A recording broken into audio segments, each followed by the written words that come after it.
दुर्ग ही मांडव से बदलते हुए आज मांडू के नाम से मशहूर है।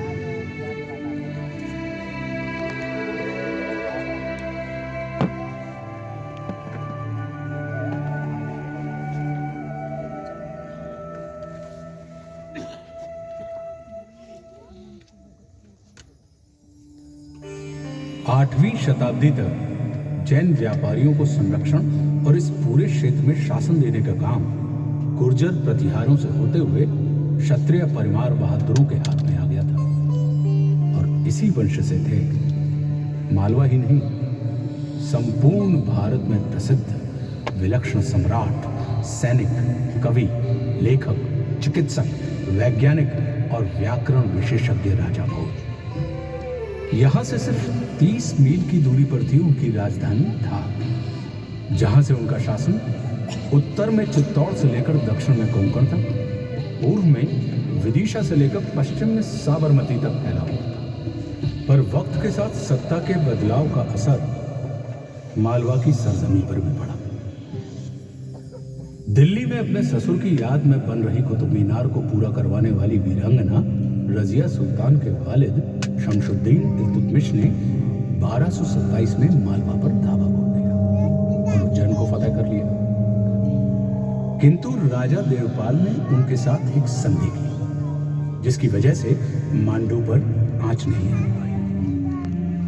1293 में जलालुद्दीन खलजी की फौज मांडू पर हमला करके यहाँ का बेशकीमती खजाना लूटकर दिल्ली तो ले गई, पर इसके बावजूद मांडू हिंदू राजाओं के अधीन ही रहा।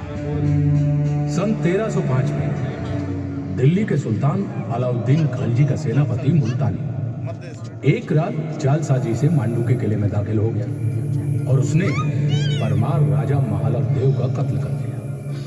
अब मांडू दिल्ली सल्तनत के कब्जे में था, पर मालवा की मिट्टी ने गुलामी को कभी गवारा नहीं किया। 14वीं शताब्दी के अंत में दिल्ली सल्तनत से मालवा भेजे गए सूबेदार दिलावर खान ने दिल्ली से आजाद होने का बिल्कुल बजा दिया और यहीं से चमक उठी मांडू की किस्मत। दिलावर खान की बनाई मस्जिद आज भी मालवा के उस बहादुर सुल्तान को सलाम करती है।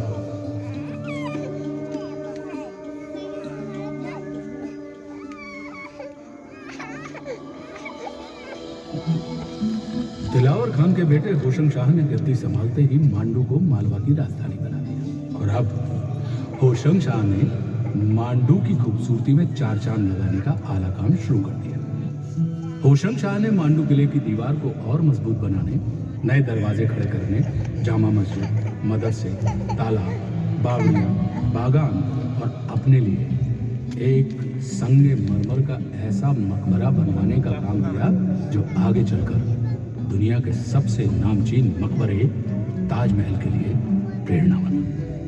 अब तक मांडू को एक नया नाम मिल चुका था, शादियाबाद, यानी खुशियों का शहर, आनंद की नगरी। खुशियों का यह शहर हर इंसान को खुशियां बांटता था, फिर वो चाहे हिंदू हो, मुसलमान हो या कोई सूफी। होशंग शाह के बाद उनके बेटे ने ताज तो पहना, पर असल में मांडू की गद्दी संभाली महमूद खलजी। 1436 में मांडू में तख्ते नशीन होते ही महमूद खलजी ने अपने सल्तनत की सीमाएं बूंदी, कोटा, रणथंभौर से लेकर दक्कन तक और गुजरात से लेकर दिल्ली तक फैलाने शुरू कर दी।